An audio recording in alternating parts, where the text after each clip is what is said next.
అంటే ఆయన బయటికి చెప్పాడు కానీ ఒకటే ఒకటి ఆయన మనసులో ఉన్నది. తొందరగా పాలమూరు రంగారెడ్డి ఎత్తిపోతల పథకాన్ని పూర్తి చేస్తే కేసీఆర్కు పేరు వస్తుంది, ప్రజలు కేసీఆర్ను గుర్తు చేసుకుంటారు. అట్లే పాత బాసు ఉన్నాడు కదా ఆయనకు, పాత బాసు ఎవరు పాత బాసు, ఆయన కోపం వస్తుంది.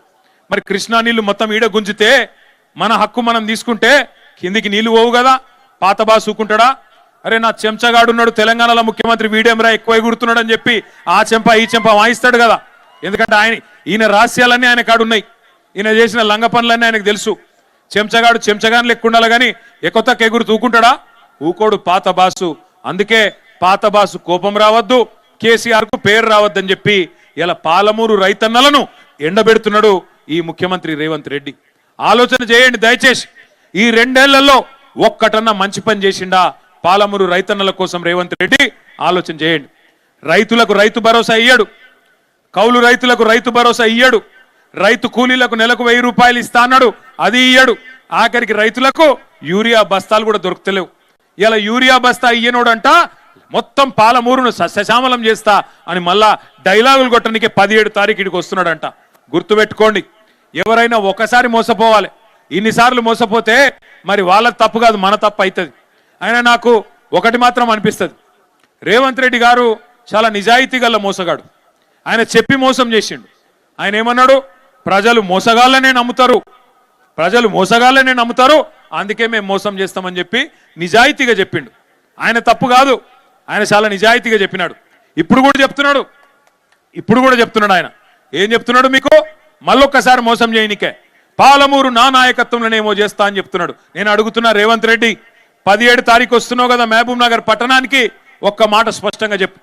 నీ ప్రభుత్వం వచ్చినాక మేమానాడు ఐటీ హబ్ కట్టి అక్కడ 14 పరిశ్రమలు తెస్తే నీ ప్రభుత్వం వచ్చినాక ఆ 14 పరిశ్రమలు ఎందుకు పారిపోయినాయో ఒక్కసారి తెలంగాణ యువతకు, పాలమూరు యువతకు, మహబూబ్ నగర్ యువతకు సమాధానం చెప్పమని కోరుతా ఉన్నా. నీ ప్రభుత్వం వచ్చినాక ఈ 2 ఏళ్లలో పాలమూరుకు ఒక్క పరిశ్రమ తెచ్చినవా? ఒక్కటంటే ఒక్క పరిశ్రమ తెచ్చినవా? సమాధానం చెప్పు చిత్తశుద్ధి ఉంటే. మేము మా గవర్నమెంట్లో తెచ్చిన వాటికి వచ్చి రిబ్బన్లు కట్ చేస్తా ఉన్నాడు.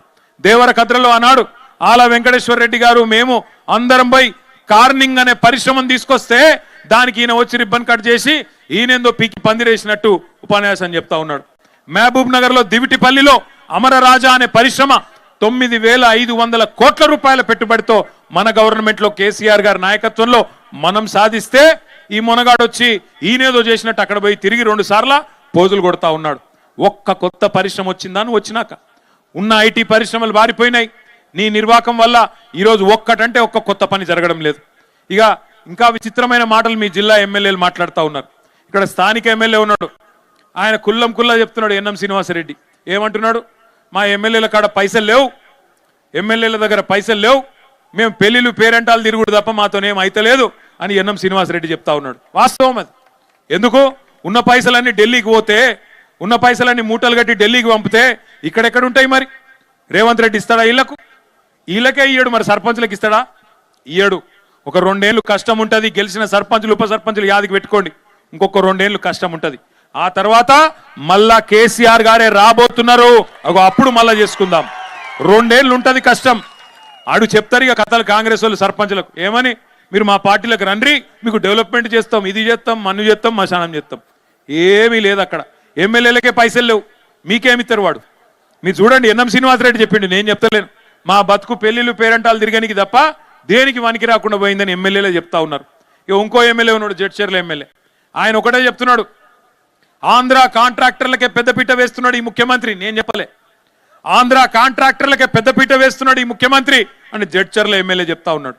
ఇక ఈ జిల్లా మంత్రి ఉన్నాడు ఇంకో ఆయన, జూపల్లి, ఆయన పాపం నిజాయితీకి ఒక ముచ్చట చెప్పిండు. జూపల్లి కృష్ణారావు ఏం చెప్పిండు? మొన్న ఎక్కడో ఆదిలాబాద్ పోయిండు జూపల్లి.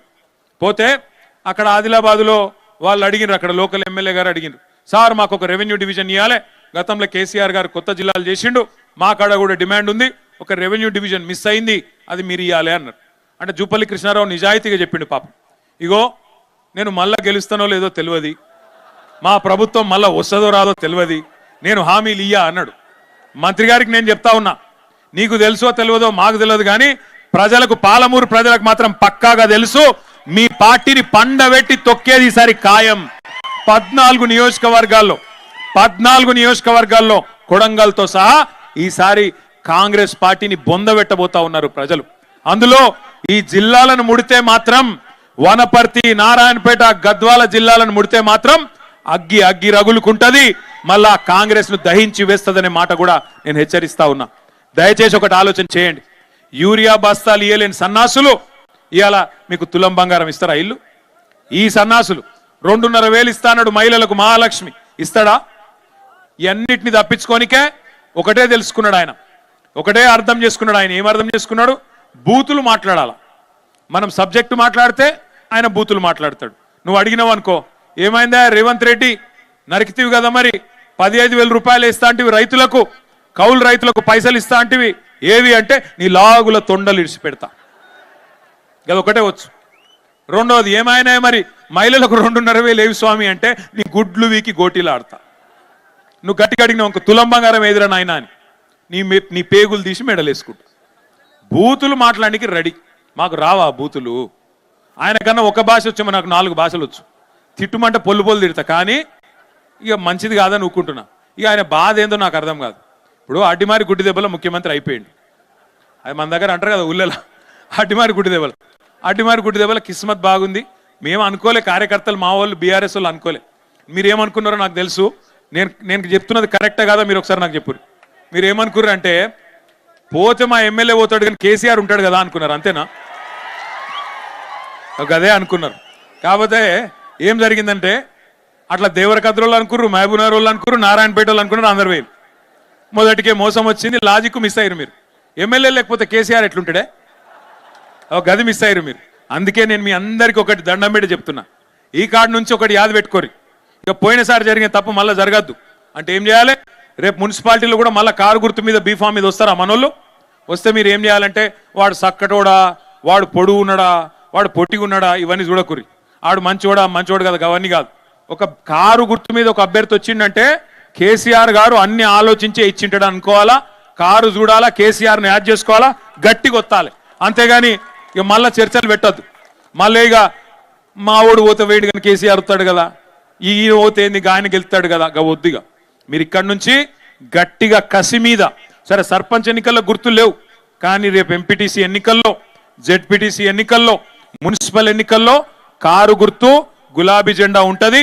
అది మాత్రమే చూడాలి తప్ప అటు ఇటు చూడద్దిగా. పక్కనా మళ్ళా తప్పు చేయరు కదా, గట్టి కొట్లాడదామా?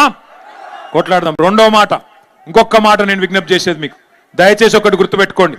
మీరు మున్సిపల్ ఎన్నికల్లో కనుక గట్టికి కొడితే నాకు తెలిసి రేవంత్ రెడ్డి జిల్లా పరిషత్ ఎన్నిక పెట్టే ధైర్యం కూడా చేయడు. ఆయనకి ఇప్పటికే భయం అవుతుంది. మీరు 40% సర్పంచులు గెలిచినారు, దాంతోనే భయపడి సస్తున్నాడు. మళ్ళా గుర్తు మీద ఉండే ఎన్నికలు పెడితే మళ్ళీ నా కుర్చీ ఎక్కడ పోతుందేమో ఆయన భయం. ఎందుకంటే ఢిల్లీ వాళ్ళు ఊకోరు కదా, ఆయన బేకారు ఉన్నట్టు తీసి పాడేయడం అని అంటారు. ఆయన భయం అయినది.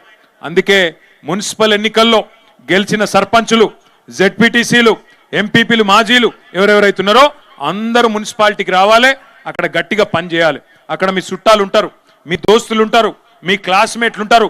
వాళ్ళందరికీ ఒకటే చెప్పాలి, అరే మళ్ళీ తిరిగి కేసీఆర్ గారిని తెచ్చుకోవాలంటే ఈ మున్సిపాలిటీలో కూడా గట్టిగా కారు గుర్తు మీదనే ఒత్తాలా అని చెప్పి గట్టిగా చెప్పి బరాబర్ మనోళ్ళు ఎవరు నిలబడ్డా వారిని గెలిపించుకునే బాధ్యత మనందరం తీసుకోవాలని చెప్పి కూడా నేను కోరుతా ఉన్నా. చివరగా ముగించే ముందు నేను ఒక్కటే ప్రార్థన చేస్తా ఉన్నా, మళ్ళీ ఐటీ హబ్ కలకలలాడ